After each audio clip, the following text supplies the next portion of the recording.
ఇప్పుడు మనం వచ్చేసి క్షీరసాగర గ్రామము ములుగు మండలము సిద్దిపేట డిస్టిక్ వచ్చినామన్నమాట. ఎందుకు వచ్చినామంటే మనము కొత్తగా ఎన్నికైన సర్పంచ్ గారిని కలవడానికి వచ్చినాము. నమస్కారం సర్పంచ్ గారు.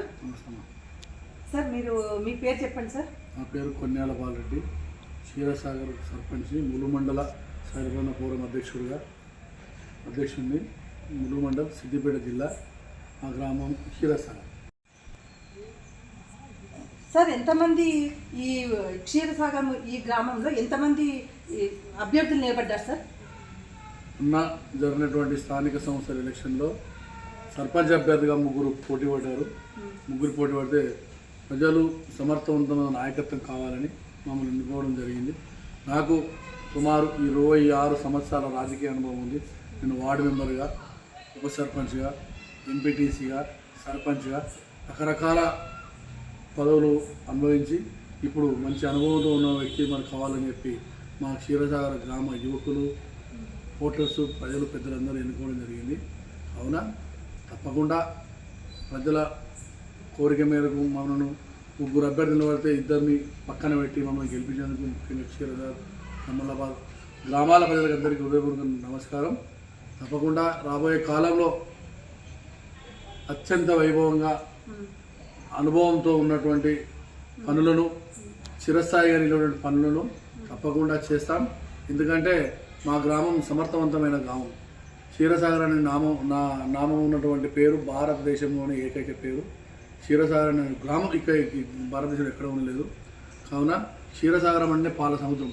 మా ప్రజలు చాలా మంచివాళ్ళు. మా ప్రజలు మంచి అనుభవంతో మా దగ్గర అత్యంత వైభవంగా జరిగినటువంటి శ్రీరామ కళ్యాణం, అత్యంత వైభవమైనటువంటి శ్రీ అన్నపూర్ణ జాతర, ఎల్లమ్మ టెంపుల్, మల్లన్న జాతర, శివాలయం, రకరకాల గుళ్ళు నిర్మాణం ఉన్నటువంటి గ్రామం ఇది. చాలా పుణ్యక్షేత్రమైన క్షీరసాగర్ గడ్డ మీద మేము జన్మించడం కూడా మా అదృష్టంగా భావిస్తున్నాం. జన్మించడమే కాకుండా ఈ గ్రామ నడిబొడ్డు, ఈ గ్రామానికి ఏలేటువంటి ఒక పెద్ద మనిషిగా గ్రామ మొదటి పౌరుగా ఎన్నుకున్నందుకు కూడా క్షీరసాగర్ గ్రామ ప్రజలందరికీ హృదయపూర్వక ధన్యవాదాలు తెలియజేస్తున్నాను. సార్ ఇప్పుడు మీరు ఇప్పుడు ఇండిపెండెంటా అంటే పార్టీ తరఫున లేకపోతే ఏకగ్రీవంగా ఎన్నుకున్న ఎట్లా? సర్పంచ్ ఎన్నిక అనేది ఎక్కడైనా ఆల్ ఓవర్ ఇండియాలో ఇండిపెండెంట్ ఉంటుంది. బట్ మేము కాంగ్రెస్ పార్టీ రేవంత్ రెడ్డి గారు మాకు దగ్గర అత్యంత సన్నిహితుడు కాబట్టి రేవంత్ రెడ్డి గారు అడుగుజాడలో, మా నియోజకవర్గ ఇన్ఛార్జ్ నర్సరెడ్డి గారు అడుగుజాడలో నడుస్తూ ఉన్నాం. తప్పకుండా పార్టీ ఏదైనా సీఎం రేవంత్ రెడ్డి గారితో, నర్సరెడ్డి గారితో మాకు మంచి సన్నిహితం ఉంది. తప్పకుండా గ్రామాభివృద్ధి సాధించే దిశగా పనిచేస్తాం. అభివృద్ధి అనేది అత్యంత వైభవపేతంగా రాష్ట్రంలోనే మంచి గ్రామంగా తీర్చిదిద్దాం. గతంలో మేము ఎంపీటీసీగా పనిచేసాం. మా సొంత డబ్బులు వెచ్చించి ఎన్నో సేవా కార్యక్రమాలు మేము చేసిన సేవా కార్యక్రమాలు ఈ సర్పంచ్ పదవి ఉన్నత స్థాయిలోకి ఎదగాల్సిన అవసరం ఉంటుంది. ఎందుకంటే ఆడపిల్లల పెళ్ళిళ్ళు అయితే సుమారు ఇప్పటికి 235 మందికి పుస్తకాలు ఇచ్చినాం. సుమారు చనిపోయిన వారికి ఆర్థిక సాయం, పెళ్ళైన వారికి ఆర్థిక సాయం, ప్రతిరోజు 10,000 లీటర్ల ఉచిత మంచినీరు అంటే మినరల్ వాటర్ ప్రతి గ్రామానికి ఉచితంగానే ఇస్తాం గత 5 సంవత్సరాల నుండి. అదే వాటర్ అంటే భగీరథన, అది కాదు ఇది సపరేటా? భగీరథ కాకుండా సపరేట్ మా సొంత మా పొలంలో బోరేసి ఫిల్టర్ పెట్టి స్వయాన మా సొంత ఖర్చులతో ఇస్తాం. ఎవరి దగ్గర ₹1 కూడా తీసుకోం. 5 సంవత్సరాల నుంచి నిరంతరంగా మేము 24 గంటల వాటర్ను ప్రజలకు అందిస్తూనే ఉన్నాం. ఇంకా కూడా రాబోయే తరంలో దాన్ని ఇంకా 4 గ్రామాలకు పెంచే దిశగా పనిచేస్తున్న తప్ప ఎక్కడ కూడా ఆపం. అవే కాకుండా సామాజిక కార్యక్రమాలు, స్త్రీలకు శ్రీమంతాలు, సామూహిక శ్రీమంతాలు ఎంటర్ మండలంలో, అవే కాకుండా మహిళా దినోత్సవాలు, రైతు దినోత్సవాలు, ఇంకా మేము చేసిన కార్యక్రమాలు చెప్పుకుంటూ పోతే ఒక రోజు కూడా జరుపు. అంటే ఏంటంటే బీద వాళ్ళక లేకుంటే ఎవరన్నా మిమ్మల్ని అర్జించి వస్తే వాళ్ళకు కూడా చేస్తారా? అర్జించి వచ్చిన వారికి చేస్తాం, బీద వారికి చేస్తాం. సమాజంలో మెరుగుపరిచే ఆలోచన ప్రతి పని నిర్వహిస్తాం. ప్రతి పని నిర్వహించే దిశగా పనిచేస్తాం. సార్ నాకు చిన్న డౌట్, అంటే అన్ని పనులు చేస్తాను, మీ శ్రీమంతమైన ఎందుకు అది సెలెక్ట్ చేసుకున్నారు? అంటే ఇప్పుడు కొంతమంది బడుగు బలహీన వర్గాలు శ్రీమంతం చేయలేని పొజిషన్లో ఉంటారు.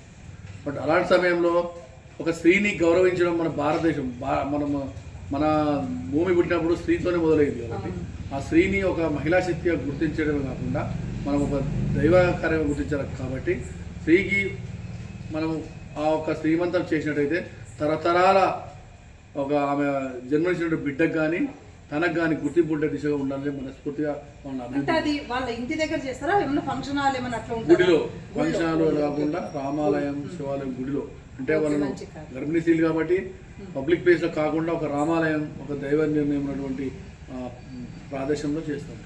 సార్ ఇప్పుడు మొత్తం ఓటర్ బ్యాంక్ ఎంత సార్ మన ఊర్లో? 24,400. మీరు అపోజిషన్ కన్నా ఎంత మెజార్టీతో గెలిచారు? మెజార్టీ ప్రాముఖ్యత కాదు ఇక్కడ. మెజార్టీ అనేది కోవడానికి గెలిపే, బట్ మేము 77తో గెలిచినాం మొన్న.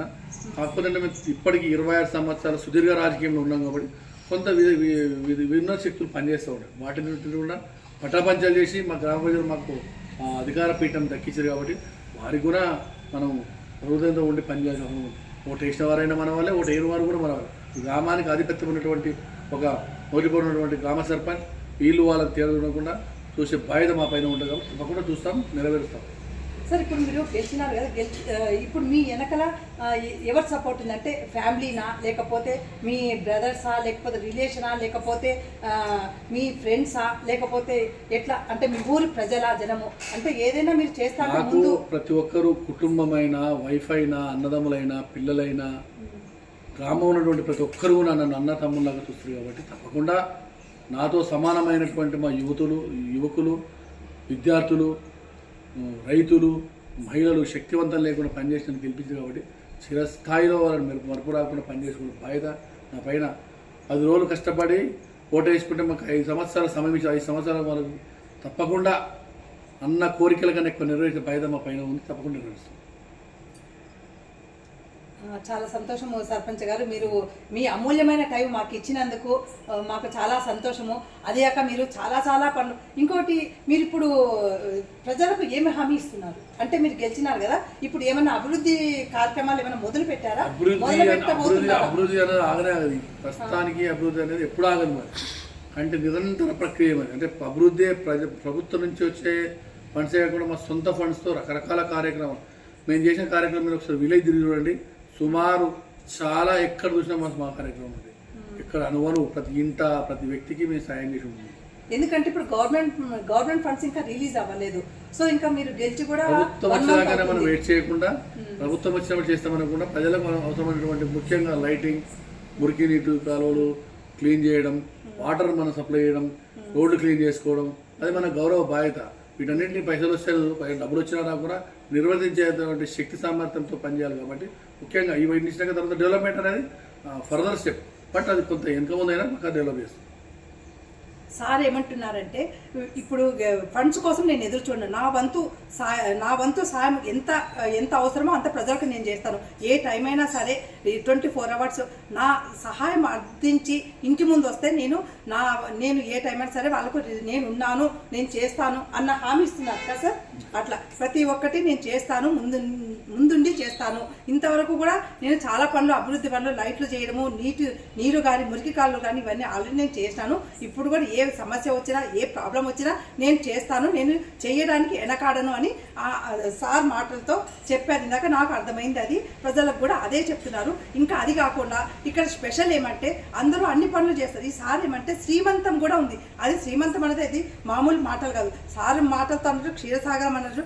ఆ టైప్లోనే సీతాదేవి ఎట్లనో ఆ టైప్లో అందరినీ అమ్మవారు లేకపోతే అమ్మ అలాగా తలిచి ఆ కార్యం అనేది చాలా కష్టం, అంటే ఎవరు చేయరు. అట్లా శ్రీమంతం అనేది ఖర్చుతో కూడింది.